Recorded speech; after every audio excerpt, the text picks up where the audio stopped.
back when I was just a little bitty boy, living in a box underneath the staircase in the corner of the basement, half a block down the street from Jerry's Bait Shop. You know the place. Well, life was going swell and everything was just peachy, except for the undenying fact that every single morning, my mother used to make me a big old bowl of sauerkraut for breakfast. A big bowl of sauerkraut every single morning. It was driving me crazy. So one day I said to my mom, I said, "Hey mom, what's up with all the sauerkraut?" And my dearful mother, she just looked at me like a cow looks at an oncoming train, and she leaned right down next to me and she said, "It's good for you!" And then she tied me to a wall and stuck a funnel in my mouth and force-fed me nothing but sauerkraut till I was 26 and a half years old. That's when I swore that one day I would get out of this basement and travel to a magical faraway place where the sun is always shining and air smells like warm root beer. And the Shriners and the lepers will gladly play the ukulele all day long, and anyone on the street will gladly shave your back for a nickel. Waka waka doo doo, yeah. Well, let me tell you people, it wasn't long before my dream came true, because the very next day, a local radio station was having a contest who could correctly guess the number of molecules in Leonard Nimoy's butt. I was off by 3, but I still won the grand prize, a first-class one-way ticket to Albuquerque. Albuquerque, Albuquerque, Albuquerque. I'd never been on a real airplane before, and let me tell you, it was really great. Except I had to sit between 2 large Albanian women with excruciating severe body odor, and the kid behind me kept throwing up all over the place, and the flight attendants ran out of Dr. Pepper and salted peanuts, and the inside movie was Biodome with Pauly Shore. Oh yeah, and 3 of the airplane engines burned out and we went through a tailspin and crashed into a hillside, and the plane exploded in a giant fireball and everybody died. Except for me. You know why? Because I had my tray table up and my seat back in the full upright position, and my tray table up and my seat back in the full upright position, and my tray table up and my seat back in the full upright position. Ha ha ha ha. Oh. Well, I crawled from the twisted burning wreckage. I crawled on my hands and knees for 3 full days, dragging around my big leather suitcase and my garment bag and my tenor saxophone and my 12-pound bowling ball and my lucky glow-in-the-dark autographed snorkel. I finally arrived at the world-famous Albuquerque Holiday Inn, where the towels are oh so fluffy. And you could eat your soup out of the ashtray if you want it. It's okay, they're clean. So I checked into my room and I turned down the AC and I turned on the Spectrovision, and I just about eat that chocolate mint that they leave on your pillow that I love so very, very much, when suddenly there's a knock at the door. And I think, well, who could that be? So I say, "Who is it?" No answer. "Who is it?" No answer. "Who is it?" They're not saying anything. So finally I go on and open the door, and just as I suspected, it's some big fat hermaphrodite with a flock of seagull haircut and only one nostril. Oh man, I hate it when I'm right. So he busts into the room and he grabs my lucky snorkel, and I say, "Hey, you can't have that. That snorkel's meant just like a snorkel to me." And he says, "Tough." And I'm like, give it. And he's like, "Make me." And I'm like, "Okay." So I grab his leg and he grabs my esophagus, and I bite off his ear and he chews off my eyebrow, and I take out his appendix and he gives me a colonic irrigation. Yes, indeed, you better believe it. And somewhere in the middle of it all, the phone got knocked off the hook. And 20 seconds later, a familiar voice came on. You want to know what it said? Well, I'll tell you what it said. It said, "If you'd like to make a call, please hang up and try again. If you need help, hang up and then dial your operator. If you'd like to make a call, please hang up and try again.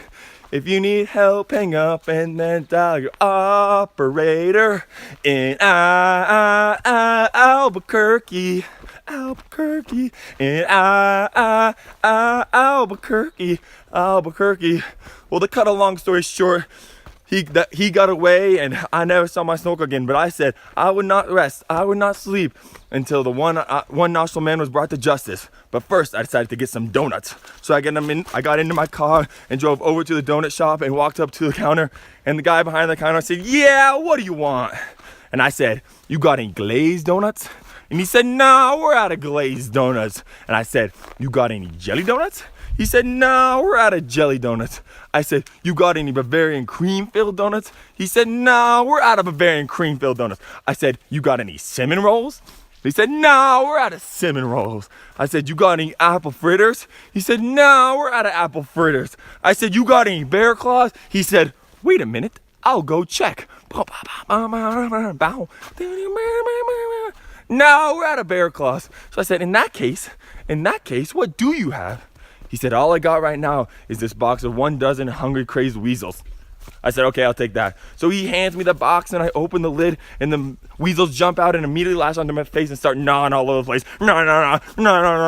So I start screaming and running, and it's just about this time that a little ditty went in my head, and it went a little something like this. Get him off, get him off, get him off, get him off, get him off. So I run outside yelling and waving my arms in the air like a constipated wiener dog. And as luck would have it, that's just when I ran into the girl of my dreams. Her name was Zelda. She was a calligraphy enthusiast with a slight overbite and hair the color of strange peaches. I'll never forget the first thing she said to me. She said, hey, you got weasels on your face. Oh, it was true love. We were inseparable after that. We ate together. We bathed together. We even shared the same piece of mint-flavored dental floss. Oh, the world was our burrito. So we got married and bought us a house and had 2 beautiful children, Nathaniel and Superfly. We were so very, very happy. Oh, yeah. But then one fateful night, Zelda said to me, she said, Sweetie Pumpkin, would you like to join the Columbia Record Club? And I said, whoa, baby, I'm just not ready for that kind of commitment. So we broke up and I never saw her again. But that's just the way things go in Albuquerque. Albuquerque. Albuquerque. Well, anyway, things started looking up for me after that. I finally achieved a lifelong dream, a part-time job at the Sizzler. I even made Employee of the Month after I put out that grease fire on my face. Yeah, people were pretty jealous of me after that. I was getting a lot of attitude. Like one time I was in the parking lot and I see this guy, Marty, carrying a giant sofa up the stairs all by himself. So I said, hey, Marty, you want any help with that? And Marty, he just rolls his eyes and looks at me and says, no, I want you to cut off my arms and legs with a chainsaw. So I did. And then he gets all indignant on me like, hey man, I was just being sarcastic. Great, how was I supposed to know that? I'm not a mind reader, for crying out loud. And besides, he's got a cute little nickname, Torso Boy, so what's he complaining about? That reminds me of another amusing anecdote. You know, I was on the street and this guy comes up to me and he says, I haven't had a bite in 3 days. I knew what he meant, but just to be funny, I took a large bite out of his jugular vein and he starts bleeding and screaming all over the place. And I'm like, haha, don't you get it? But he's just screaming and rolling on the sidewalk, completely missing the whole irony of the situation.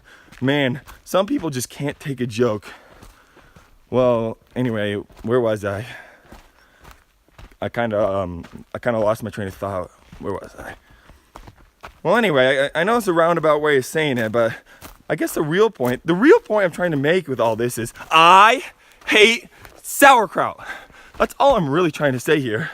And if one day you ever wake up and find yourself in an existential quandary full of loathing and self-doubt and racking in this pain and isolation of your painful, meaningless existence, at least you can find some comfort in knowing that somewhere out there in this crazy and mixed up universe of ours, there's still a little place called Albuquerque, Albuquerque, Albuquerque, Albuquerque, Albuquerque, Albuquerque. I said A-L-L-U-B-B-U-U.